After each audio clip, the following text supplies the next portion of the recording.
Hello friends everyone, welcome to our YouTube channel UGC Adda 2.0।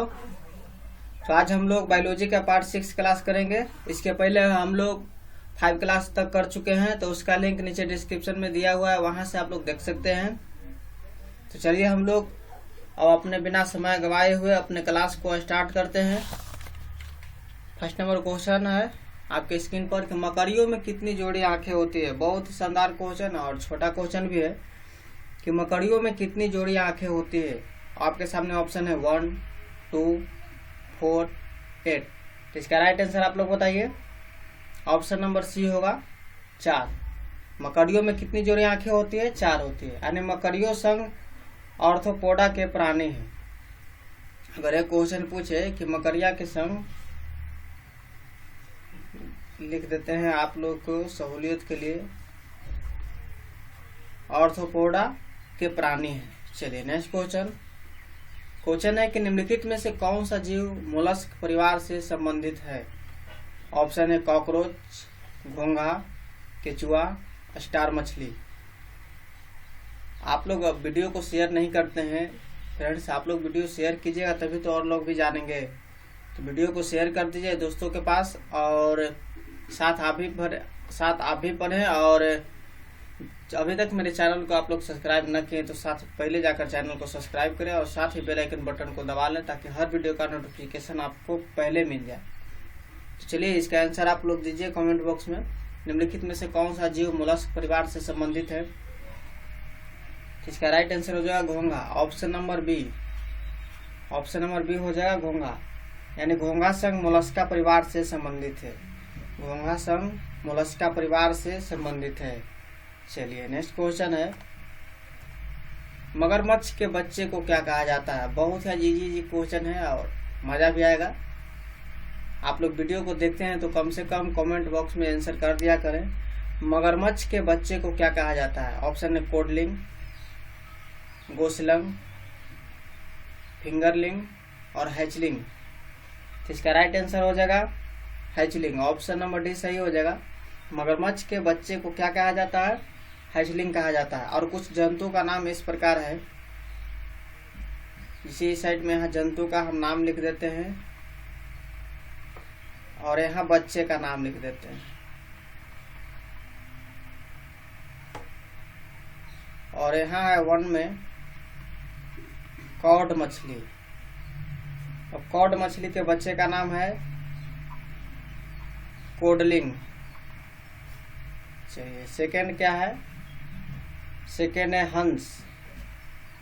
अब हंस के बच्चे का क्या नाम है? हंस के बच्चे का नाम है गोसिलंग। नेक्स्ट क्या है? मछली। मछली के बच्चे का क्या नाम है? फिंगरलिंग।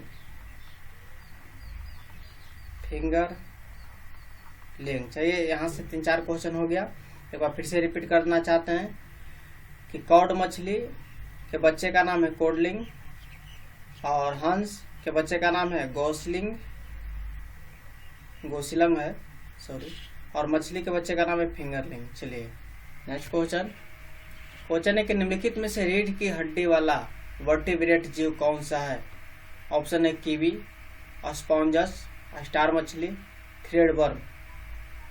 इसका राइट आंसर हो जाएगा कीवी।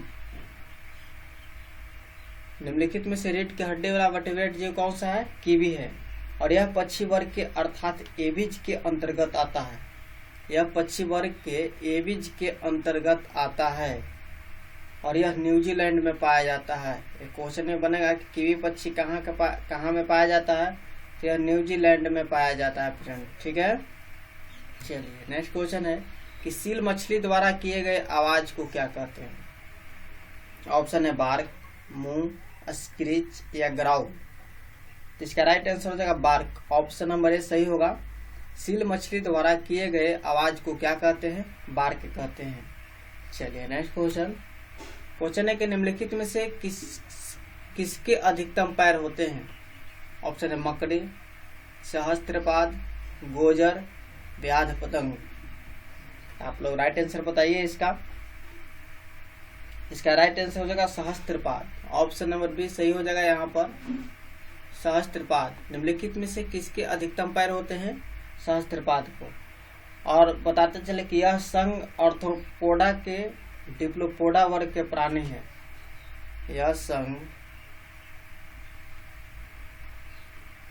आर्थ्रोपोडा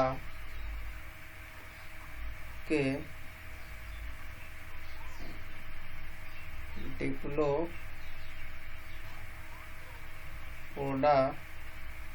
वर्ग का प्राणी है यह।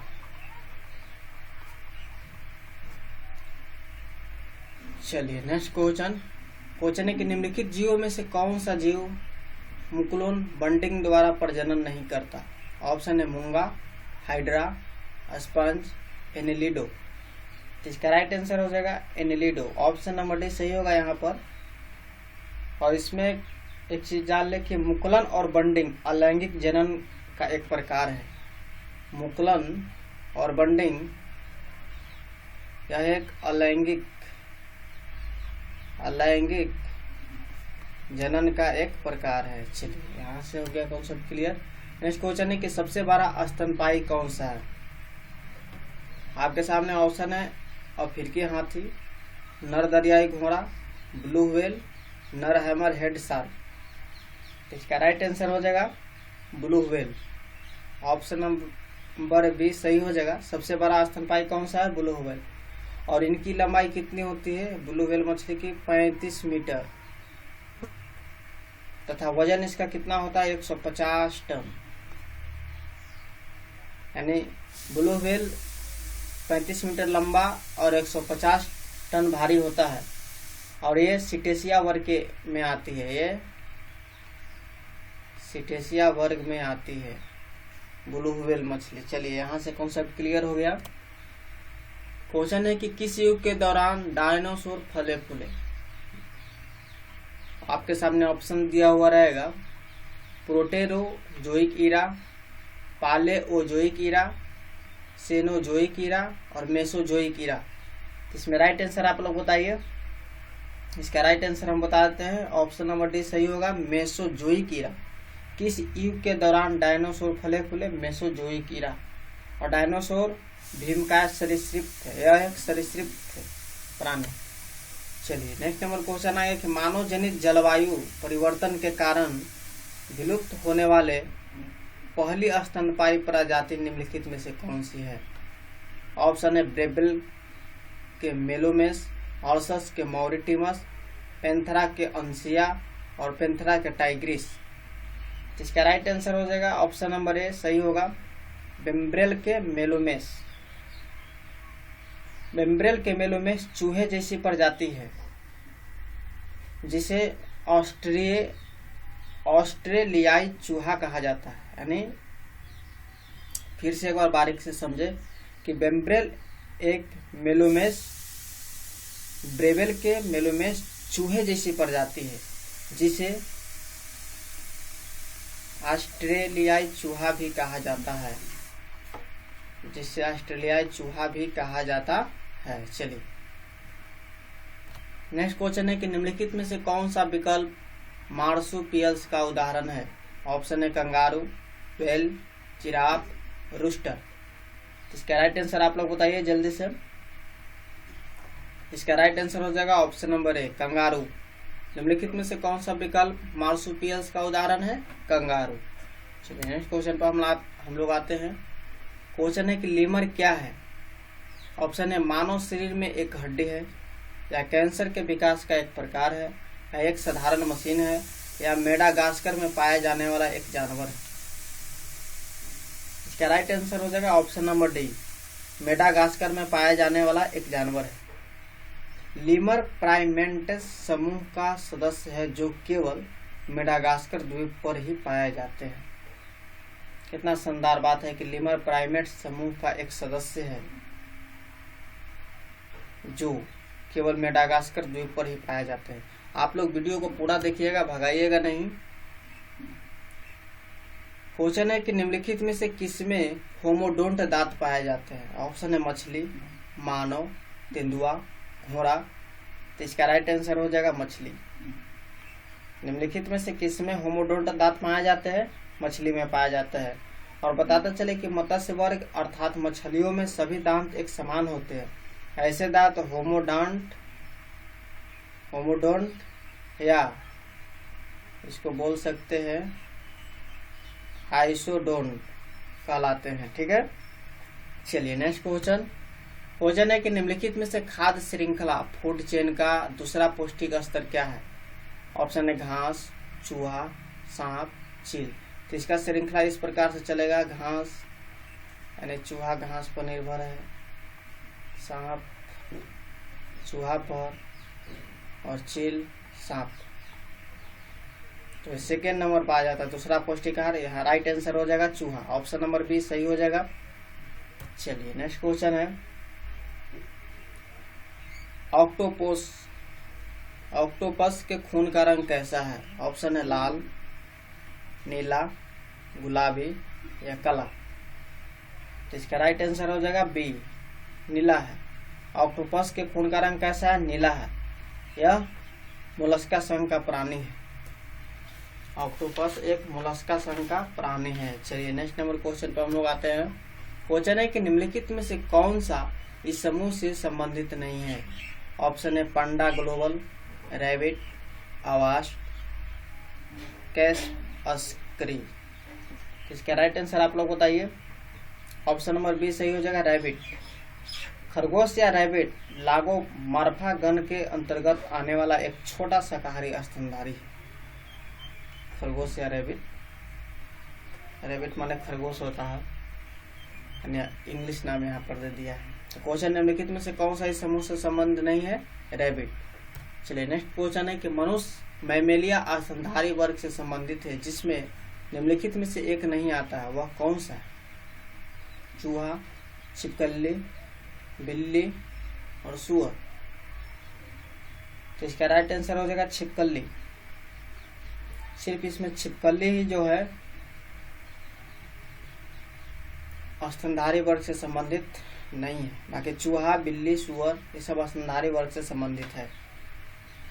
और जबकि छिपकली जो है रेप्टिलिया सरीसृप वर्ग से संबंधित जीव है। किससे संबंधित जीव है? देखिए यहाँ पर हम लिखते हैं रेप्टिलिया सरीसृप वर्ग से संबंधित जीव है छिपकली। चलिए नेक्स्ट क्वेश्चन है, एक कुप्पर वाले ऊंट को क्या कहते हैं? ऑप्शन आपके सामने है ओकापी, आइबेक्स, ड्रोमडेरी, एलेक। इसका राइट आंसर हो जाएगा ड्रोमडेरी, ऑप्शन नंबर सी सही हो जाएगा। एक कुबर वाले ऊंट को क्या कहते हैं? ड्रोमडेरी कहते हैं। इसका वैज्ञानिक नाम क्या है? याद रखिएगा, कुबर वाले ऊंट का वैज्ञानिक नाम यहाँ पर लिख देते हैं कैमलस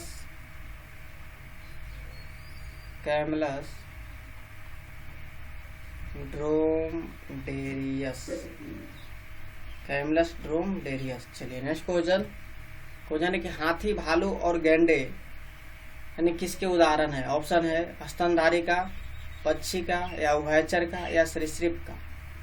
तो इसका राइट आंसर आप लोग बताइए। स्तनधारी का। हाथी, भालू और गैंडे किसके उदाहरण है? स्तनधारी का। चलिए नेक्स्ट क्वेश्चन है कि निम्नलिखित में से किस जीव को सोशल इंसेक्ट नहीं कहा जा सकता है? ऑप्शन है मधुमक्खी, झिंगुर, टर्माइट, चींटी। तो इसका राइट आंसर आप लोग बताइए। इस नंबर का राइट आंसर हो जाएगा झिंगुर, ऑप्शन नंबर बी यहाँ पर सही हो जाएगा झिंगुर। निम्नलिखित में से किस जीव को सोशल इंसेक्ट नहीं कहा जा सकता है? झिंगुर को। चलिए नेक्स्ट क्वेश्चन है कि निम्नलिखित में से कौन सा एक एंथ्रोपाइड के 3 सुपर फैमिली में से एक नहीं है?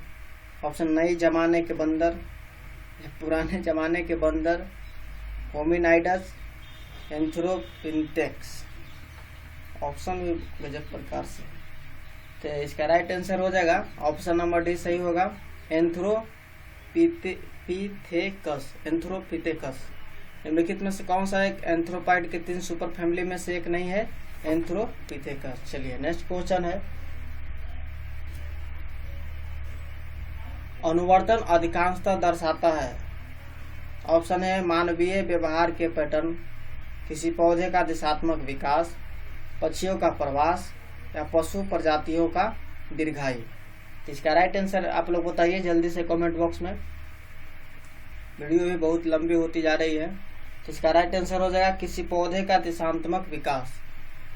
ऑप्शन नंबर बी सही हो जाएगा, किसी पौधे का दिशात्मक विकास। चलिए नेक्स्ट क्वेश्चन है, ओनिरोलॉजी किसका अध्ययन है?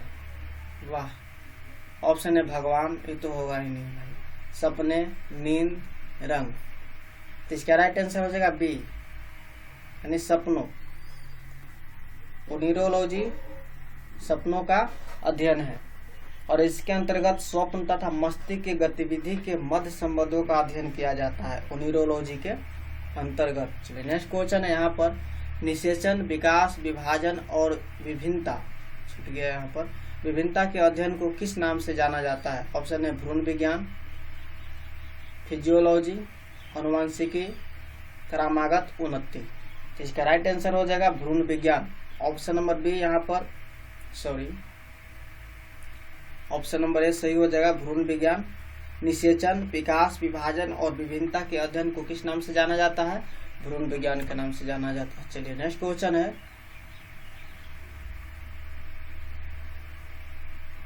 क्वेश्चन है आपके सामने कि मृदा के अध्ययन का उल्लेख करने के लिए प्रयुक्त शब्द क्या है? ऑप्शन है यहाँ पर भूमि विज्ञान, भूगर्भशास्त्र, डॉक्सोलॉजी, पारिस्थितिकी। इसका राइट आंसर हो जाएगा भूमि विज्ञान। ऑप्शन नंबर ए सही हो जाएगा। मृदा के अध्ययन का उल्लेख करने के लिए प्रयुक्त शब्द क्या है? भूमि विज्ञान। यानी मृदा का अध्ययन का उल्लेख करने के लिए प्रयुक्त शब्द भूमि विज्ञान या पैडोलॉजी है। इसमें पैडोलॉजी भी, इसको पैडोलॉजी भी कह सकते हैं, ठीक है। कभी कभी पैडोलॉजी भी ऑप्शन में आपके सामने दिया हुआ रहेगा। तो आज का क्लास इतना ही फ्रेंड्स, मिलेंगे नेक्स्ट वीडियो में। तब तक हमारे साथ देखते रहिए और प्रत्येक दिन वीडियो पाने के लिए चैनल को सब्सक्राइब करें और साथ ही बेल आइकन बटन को दबा लें ताकि हर वीडियो का नोटिफिकेशन मिले। और हाँ, आज इसका PDF टेलीग्राम पर लगा दिया जाएगा, आप लोग वहाँ से इसे डाउनलोड कर आसानी से पढ़ सकते हैं। टेलीग्राम नीचे डिस्क्रिप्शन में भी लिंक दिया हुआ है और UGC अड्डा 2.0 के नाम से भी टेलीग्राम बना हुआ है, वहाँ से भी आप लोग ज्वाइन हो सकते हैं और PDF आसानी से पढ़ सकते हैं। तो ठीक है फ्रेंड्स, मिलेंगे नेक्स्ट वीडियो में।